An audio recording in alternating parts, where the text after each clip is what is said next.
Hoy nos encontramos aquí reunidas Erika Forero, Marta Carvajal, Yorleis Villalobos, Luz Adriana Otero, Valentina Muñoz, con el fin de hablar de la NIT 1, presentación de estados financieros, y la NIT para pymes, sección 22, pasivos y patrimonios, ya que son fundamentales para los estados financieros.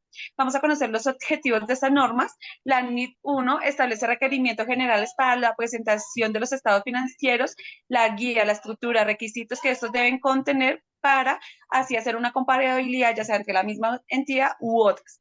La NIT PYME, sección 22, esta norma establece los principios para clasificar los instrumentos financieros como pasivo o como patrimonio y la contabilización de los instrumentos de patrimonio emitidos para individuos u otras partes en calidad de propietarios.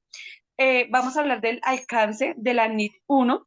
Es aplicable para la presentación de todo tipo de estados financieros y es para todas las empresas, sin excepción alguna, excepto para entidades del gobierno.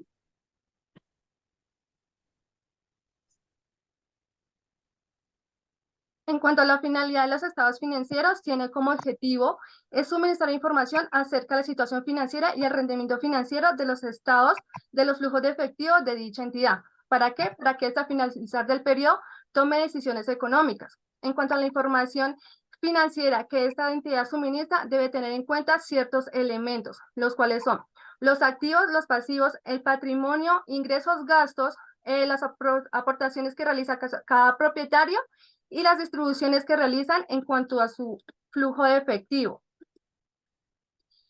Cuando hablamos de un conjunto de elementos de los estados financieros, se abordan cinco estados financieros muy fundamentales. Entre ellos está el estado de situación financiera, los estados de resultado y otro resultado integral, el estado de cambio en el patrimonio, el estado de flujo de efectivo y unas notas explicativas. También es de vital importancia tener en cuenta unas características fundamentales. Entre ellas encontramos una hipótesis de negocio en marcha. Es importante que cada entidad, cada vez que elabore sus estados financieros, bajo una hipótesis de negocio en marcha, este le da como un fin evaluar su capacidad para continuar en su funcionamiento. También cuando se habla de frecuencia de información de una de estas características, nos aborda todo lo relacionado con una presentación financiera que pueda compararse periodo a periodo. Por último, también se puede tener en cuenta en cuanto a la compensación, ya que esta nos habla que no se puede compensar un activo con un pasivo o un ingreso con un gasto a menos que una NIF así lo requiera. Si venimos a hablar en cuanto a su estructura y contenido, este estado de situación financiera se deben tener en cuenta unas cuentas muy fundamentales que son el activo corriente y un pasivo corriente, el cual cada uno de estos al final de periodo se debe evaluar.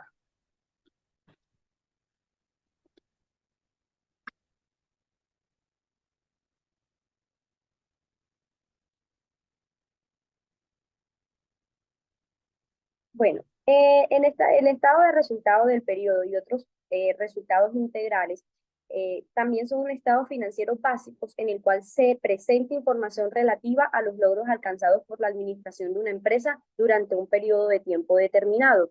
Estos deben revelar una información como mínimo que deben ser los ingresos, costos financieros, porción de la utilidad o pérdida de las empresas asociadas, los resultados después de impuestos y las ganancias o pérdidas reconocidas por ventas, también gastos por impuestos y utilidad o pérdida.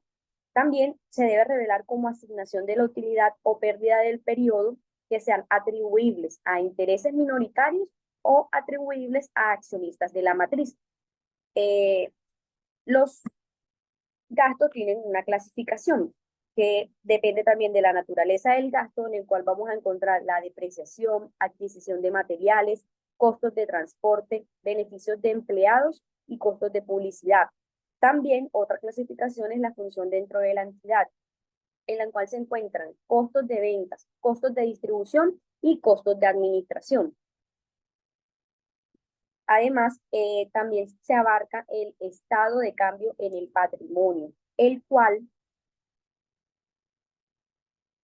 es un estado financiero comparativo que permite evidenciar los cambios que ha sufrido cada uno de los componentes del patrimonio de la sociedad en un año a otro o de un periodo a otro, en el cual se debe incluir ganancias o pérdidas del ejercicio, todas las partidas de ingresos y gastos del ejercicio, total de ingresos y gastos del ejercicio presentando los montos atribuibles a los accionistas, cada componente del patrimonio, los efectos producidos por cambios y algunas correcciones que se deban realizar de acuerdo a la NIC 8. También debe haber una revelación en la cual se deba presentar los montos de las transacciones con accionistas y la distribución de utilidades, monto de las ganancias retenidas y también una reconciliación entre el valor del libro de cada tipo del capital contribuido y cada reserva al principio y al final del ejercicio, revelando por separado cada cambio.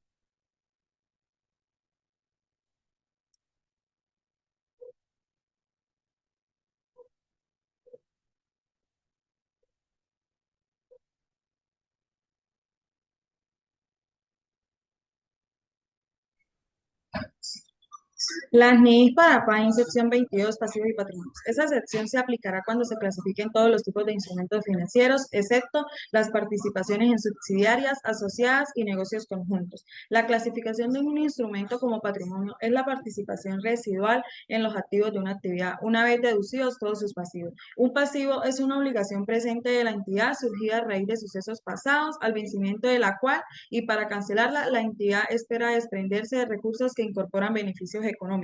Algunos instrumentos financieros que cumplen la definición de pasivos se clasifican como patrimonio porque representan el interés residual de los activos netos de la entidad. La emisión inicial de acciones de instrumentos de patrimonio reconocerá la emisión de acciones de otros instrumentos de patrimonio cuando éste emita efectivo u otros recursos a la entidad.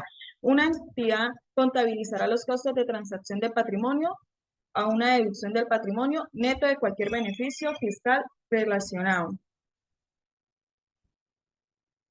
Una entidad aplicará estos principios de los párrafos 22.7 al 22.9 a las emisiones de patrimonio por medio de ventanas de opciones, derechos, certificados de acciones para compra de acciones e instrumentos de patrimonio similares. En la emisión de deuda convertible o instrumentos financieros compuestos similares que contengan un componente de pasivo y un componente de patrimonio, una entidad distribuirá el producto entre el componente de pasivo y el componente de patrimonio. Las acciones propias en cartera son instrumentos del patrimonio de una entidad que han sido emitidos y posteriormente readquiridos por esta. Una entidad deducirá el patrimonio del valor razonable de la contraprestación entregada por las acciones propias de cartera. En los estados financieros consolidados se incluirá en el patrimonio una participación no controladora de los activos netos de una subsidiaria. Una entidad traerá los cambios en la participación controladora de una subsidiaria que no den lugar a una pérdida de control como transacciones con tenedor de instrumentos de patrimonio en su capacidad de tales. Por consiguiente, se ajustará el importe en libros de las participaciones no controladoras para reflejar el cambio en la participación de la controladora de los activos netos de la subsidiaria. Cualquier diferencia entre el importe por el que se ajustan las participaciones no controladoras y el valor razonable de la contraprestación pagada o recibida, si existe, se reconocerá directamente en el patrimonio y se atribuirá a los retenedores de patrimonio de la controladora. Una entidad se reconocerá ganancia ni pérdida por estos cambios. Asimismo, una entidad no reconocerá ningún cambio en el importe en libros de los activos, incluyendo la plusvalía o de los pasivos como resultado de estas transacciones.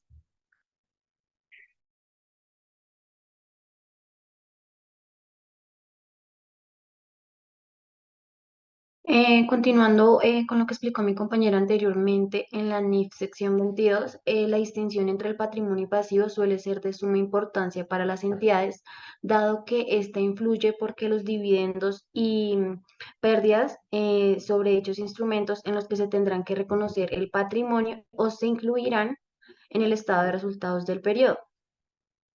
A continuación encontramos dos ejemplos, como anteriormente se explicó. Inicialmente encontramos que la PYME emitirá acciones ordinarias donde los accionistas tendrán derecho a una participación en todos los dividendos y distribuciones de la misma. También encontramos donde la PYME emite acciones ordinarias debido a que los requerimientos legales de su jurisdicción, la PYME tendrá que pagar un dividendo anual al menos del 10% del valor de las acciones.